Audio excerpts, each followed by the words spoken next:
adventure is just beginning. The most exciting RPG since Final Fantasy. The Lord of the Rings, the Third Age, rated T14. Welcome back to Retro Rebound. In today's video, we are journeying back to Mordor. Ladies and gentlemen, first of all, thank you so much for your support on the Lord of the Rings content. It is done explosively well. For those who don't know, in our Lord of the Rings Conquest video, I sat down and said, I'm going to be real with you all. I would love to sit down and play Third Age. I didn't have time for it, so I hope this will do because I wanted to give that game a second chance. That video did well. I completed Yakuza Like a Dragon. Some time freed up, and I said, you know what? I deserve a treat. We all deserve a treat. So I picked it up. Lord of the Rings, the Third Age. I put it in the GameCube. I fired it up, played it through. I got a lot to say about this one. This is a really interesting video game, and I'm excited to dive into it. Basically, it's Final Fantasy meets Lord of the Rings, and I didn't know this existed until I found out about this game years ago. So there's a lot to be said. I will delay no further. If you're new here, you're into nostalgic or retrospective content, you're in the right place. Consider subscribing. And with that, let's get into Lord of the Rings, the Third Age. It's funny, I mentioned Final Fantasy, right? And you can see here, the most exciting RPG since Final Fantasy. Makes sense, doesn't it? Now, see here on the top, it says official Lord of the Rings products. Pretty much every single game coming out during that era had this sticker on it. You know me, I'm a sticker stickler, if you will. And I personally like to remove these things. These are the only stickers I will ever leave on my game case because I think they're, a relic of the past. Like even my Game Boy Advance copy of Lord of the Rings, the Third Age does have this sticker on it. So I just like that type of stuff. And this one's got two. It's got two, double sticker. The sticker stickler is about to come out and tear that one off though. All right, one RPG to rule them all. Battle alongside members of the Fellowship in an adventure spanning all three films in the Lord of the Rings trilogy. Journey through Middle-earth with 6 new playable characters from the movies. Customize your heroes with an in-depth skill tree and over 500,000 weapon, item, and armor combinations. All new turn-based combat systems give you a new level of strategic control over combat encounters. Adventure with friends in cooperative multiplayer mode. Stunning special effects and voiceover from the original actors bring the cinematic feel of the films to life, and wreak havoc as the Balrog, a minion of Sauron, or other enemies in an expansive mini-game. And we'll talk about all of that shortly, but now let's crack it open. This is a double discer. As we can see here, we have disc 2, we have disc 1 for Lord of the Rings, the Third Age. Let's crack open this manual. You'll see here in the back, we also have from Target some little promos for the Lord of the Rings adventure card game that you could put in. I believe, this is Verizon Wireless sponsored. So if you were interested in that, it's here. Me, I get all these useless slips. I don't know why I'm obsessed with them, but they are there. Here on the back, we have EA Big Promotions, which is awesome. EA Big made some of the GOAT sports games, but the manual itself is solid. It's black and white. You see a lot of the script, the Elven script, alongside the top banner here. Some character portraits that they go through. They walk you through a lot of the actual gameplay systems themselves, the battle queue and whatnot, because this is conditional turn-based. It's not like Final Fantasy where it's active turn-based, where it's going to continue to progress the battle as you're picking what command you want to use. In this game, time effectively freezes until you make your call, which I personally do prefer in turn-based. A lot of people don't like that, though, I've realized over time. A lot of people actually prefer when the game keeps moving because it seems weird that when you're in combat, everything stops until you make a move. But anyway, they also mentioned here evil mode. We'll talk about that pretty extensively here. There's co-op. That's something I personally didn't test because who wants to play Lord of the Rings: The Third Age with me in 2022? So anyway, with that, that's the complete box copy of Lord of the Rings: The Third Age. Now, let's get to talking about the game, starting off with the story. So the back of the box is not a lie. This takes place throughout all 3 movies in the original Lord of the Rings trilogy. And because of that, there is a sense of familiarity if you've seen these movies as you're going through the game. You're moving parallel with the movie plot, so it leaves it very little room to do its own things. And the character development here, I did find a little bit weak. I think it could have done more. And also, if you are just diving into this, it does assume a lot of your Middle-earth knowledge. In fact, one of its primary story delivery methods is really fascinating in the form of epic scenes. So as you complete quests, you level up, you do things in the world, you'll gain access to epic scenes, and these are clips from the movies with unique voiceovers from Gandalf talking to Barad-dûr, your main character, if you will, and walking him through what's happening currently and giving further context to the story and what's happening in Middle-earth. It is a really interesting way of doing it that connects the movie alongside the plot that's going on, but there is that visual disconnect, and that's a shame because I don't think it needs to lean into the movie clips when the game itself looks very good, from the environments to the character models to the voice acting. All of this, especially for its time in 2004, is absolutely top notch. The delivery is fantastic. The world is captured beautifully, as we'll talk about extensively here. I didn't think they needed to actually lean into the movie stuff here, and more so just needed to let it be an RPG telling its own story. And I almost feel it being parallel with the movies is what makes it both cool, but has it stumble a bit. So what happens is, as the game begins, you're playing as Barad-dûr, who is a captain of the Citadel Guard of Gondor. You're traveling to Rivendell to find Boromir. Now, if you've seen the movies, you already know the fate of Boromir. You already know in frame 1 of the game that Barad-dûr's mission is null. There's no point in investment because you know he is heading to a dead man. Let's be honest. I'm imagining most of you have seen it. He's heading towards a dead man. So, you know, what's the point now? So you immediately know the mission is pointless. That's where Idriel steps in. She saves you from the Nazgûl. Like, okay. All right, who's this new character here? So we got like someone who's Elven. We have someone who's a part of the Citadel Guard of Gondor. Okay, I like how we're putting things together. Over time, you kind of put together a mirror squad of what I would say is the Fellowship, right? So you get someone who's kind of like Gimli. You get someone who's a female version of Legolas, but instead she casts spells. You get a ranger from Gondor. You know, you kind of get your Aragorn clone, if you will. You get a little bit of, again, mirror images of these characters, and I do think it really hurts in them trying to stand apart from the more well-known pack. But there is that kind of feeling of what I got during Mega Man X Command Mission, where I believe I talked about this in our retrospective, but as you're going through Mega Man X Command Mission, you have party members that aren't too familiar to many Mega Man fans. Like you'll have Massimo, you'll have Spider, and I think these characters are amazing, by the way. I love X Command Mission. It's like my favorite game I'd ever beat. I need to beat it one day, but I adore these characters. And when you see someone like Zero or Axel pop up, it's that, you know, that Leonardo DiCaprio scene where he's like sitting there pointing at the screen. It's literally that moment all the time in that game. And I get the same feeling here with Third Age. When I see Legolas, Aragorn, when I see Gimli, I'm like, or Gandalf, especially Gandalf, who's a very frequent presence in this story, it's very much the, oh, hey, I know that person, and it helps lift up those moments. So for example, when you're about to enter Moria and you find the Watcher, which the Fellowship failed to kill, you'll step in and actually finish the job there before venturing into Moria. So you're almost picking up the table scraps of the main crew, which again, I don't think lifts up what you're doing, but it makes you feel a part of the movie. I just can't help but feel as the story went on and the character development was slow that they could have done more to separate them and still make them feel important. Again, though, I mentioned how, you know, the mission of Barad-dûr is very much a moot point. And so eventually they find out, yeah, Boromir is dead and that Sam and Frodo are going to head towards Mordor to destroy the ring, something that most players involved in this game already know. So it does feel like you're just stumbling through and hoping the characters develop into something interesting when their primary goal, again, is already a moot point. It's one of the rare moments where I feel like knowing the movie hurts the game, and I think it's because the Third Age does so much to stand out systematically, gameplay-wise. Its characters are different. It's got a whole new cast, new voice actors and actresses, that for the story to almost be parallel with the movies, and it makes these conclusions kind of foregone. It again, really does stunt some of the storytelling here. But before I continue to reiterate myself endlessly about that, let's continue on to the next point.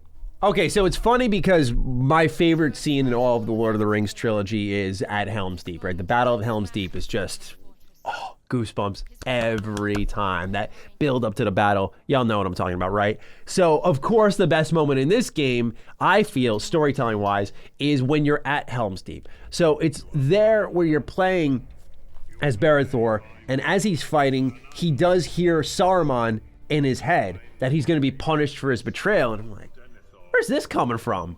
Saruman? Main villain? Oh, are we like the traitor character? I kind of dig where this may be going. And eventually Gandalf tells you that you were an agent of Saruman and that Boromir was going to steal the ring, give it to you, and you were going to take the ring and give it back to Saruman. I thought, oh, that's cool. It's a shame we took so long to get here, but of course it's here in Helms Deep, the GOAT, that this amazing, interesting moment would happen. I will admit, it just felt a little too late, but it did make Barad-dûr as a character much more interesting to kind of feel like you've picked up his journey halfway through. You think back to the start of the game when he's just wandering in the woods, and you're thinking, oh, okay, like who's this MC? And you find out he was halfway through his mission of actually being a traitor to Gondor and to everyone in the Fellowship. I thought, okay, that's actually a pretty cool twist for the main character. And it all comes full circle because then you know that that's the reason Idril is in the game. The reason she finds you and the reason she's so ambiguous when everyone's going like, what do you know? Why am I here? What are we doing? Where are we going?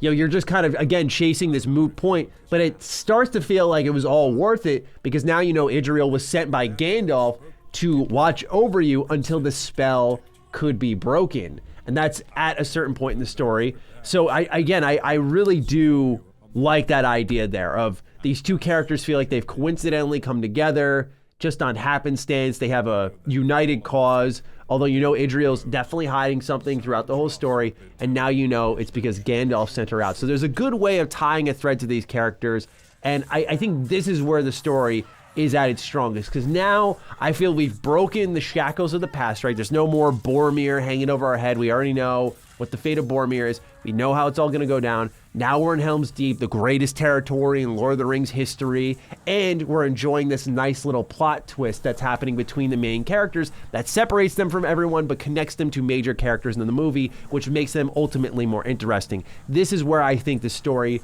does start to pick up, because as time goes on, you'll notice throughout this that you'll see things that the movies don't show, which is always a calling card to any type of movie tie-in style video game of any kind. Even something as individualized as Third Age, you'll still see moments that maybe you didn't get as close to in the movie, and that's where these things shine. Again, like the Watcher boss fight. That type of stuff is great. So it does start to excel more in the later part of the game, in my opinion. After this point, though, it becomes a bit of a participating in the war efforts of the movie. So you're going to move to familiar locations like Pelennor Fields. You're going to help out Aragorn because he's on his way with the army of the dead. And then afterwards, you're going to fight the Eye of Sauron itself at the end of the game.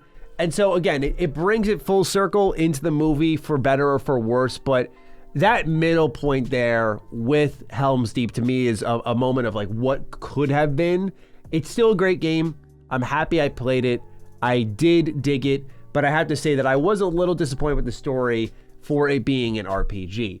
But now let's talk about the gameplay, because I do think this is why it is worth playing. While the story and the character development can sort of be stagnant, a little weak, I have to say that I think the gameplay here is awesome. You need a sales pitch? Okay, Final Fantasy X comes out in 2000. It is a fantastic video game for many. It is a generational video game, and Lord of the Rings, the Third Age went, oh, hey, that's pretty cool. We're gonna make a whole game based off of that. The only thing they take out is the active element. So every turn, as I mentioned, waits until your command, and then the combat will progress. I think the animation, the music, the sound effects are top notch in this game. They really, for its time, ramped up the production quality.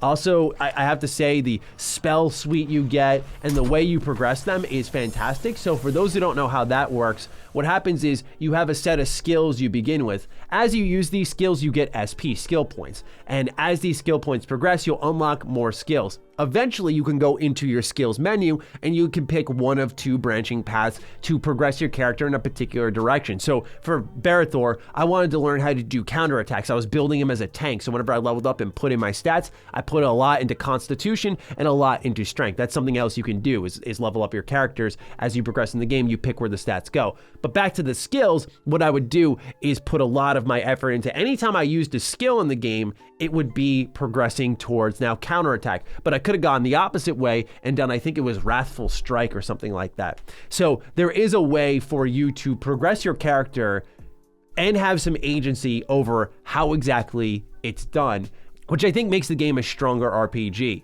However, there is also equipment, just like any good RPG, that you could put on your character. And one thing I was pleasantly surprised by is it changes when you put it on your character. Now, this is always a tough ask for developers because it costs extra resources, money, etc., etc.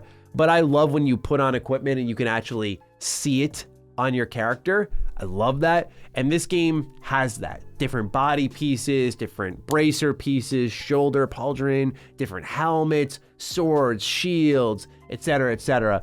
I love that this game does support that. However, the menu navigation here leaves a lot to be desired. As I'm sifting through all these menus, I'm going, I don't know, man. I mean, if finding these items is really archaic. I don't know why we didn't lay out the HUD in a way where items weren't a list, but more so you had a helmet icon. You click on that and there are all your helmets. You eventually get used to it, but not in the good way. You just learn how to work around its shortcomings. There is fortunately a self-aware option in the game, which is new equipment. So you'll click new equipment and it will, yes, as the name suggests, show all the new equipment you've recently looted. And it makes it easier to equip that per character, especially because most things you're going to loot or get from battles are just going to be better than what you already had. So you're going to want to just go to that menu and find those. I also like how progression in general worked. It is very simple as an RPG. You get XP when you complete battles and you level up and, as I said, spend your skill points and whatnot. But what I like is how it's very fetch questy in its nature, but the way you progress in the world and pick up quests is, I'd say, very free-flowing. So as you're running around in the Third Age, you're going to have quests that organically pop up. You'll fight a group of orcs, and let's say you found them in a tower. It'll say 1 out of 2 towers cleared out. I'll go, okay, well, where's the other tower? Because in this tower, there's a ton of loot. There was an artifact here. It'll say like 1 out of 4 artifacts found. Okay, I got to find more artifacts too. There's no waypoints guiding you to these side quests though. You just do them by exploring. And so as you complete them, you will get additional XP. And it is very completionist mentality. Just do 5 of these, do 4 of these, 2 of these, 3 of these, kill 1 of this. But it doesn't list it. You don't go to someone and pick it up. You just do a thing and it says 1 out of 5. And I think, okay, well, let me see what's going on over here. This is where I have to give a tip of the cap to the game's random encounters and the way they handle them. It is, as you've seen in other RPGs, JRPGs, as you're running around, you'll just randomly fade into battle. However, there's a Eye of Sauron icon on the top left corner. There's this also electric ball kind of icon you'll see sometimes. And as it starts to fade in, there's a stronger chance of battle happening. So you know when you're in a safe area and when you're in a high threat area. And this helps you navigate because typically as you're heading into the higher threat areas, you know you're going in the right direction right now. You know that, okay, there's something here. But the game doesn't constantly hit you over the head with encounters. It's not like it's constantly going to generate them, although there will be places where you'll just be able to farm if you so desire.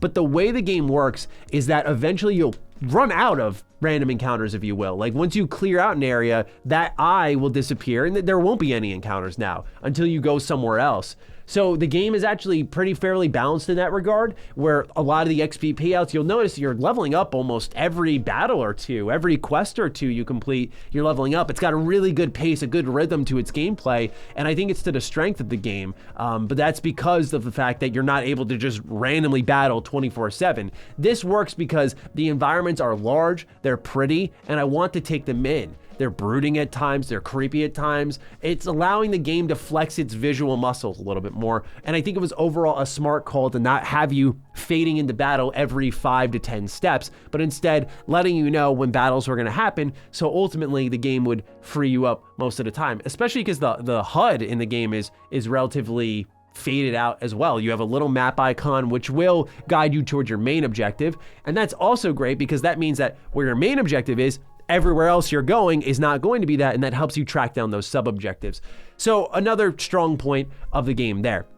Now, the last thing I want to talk about is evil mode. You'll get to a certain point, it's when you get to Moria, you're gonna unlock evil mode in this game. Evil mode is really cool. It's kind of, I wouldn't say necessary, but you probably wanna do it to get the best stuff in the game.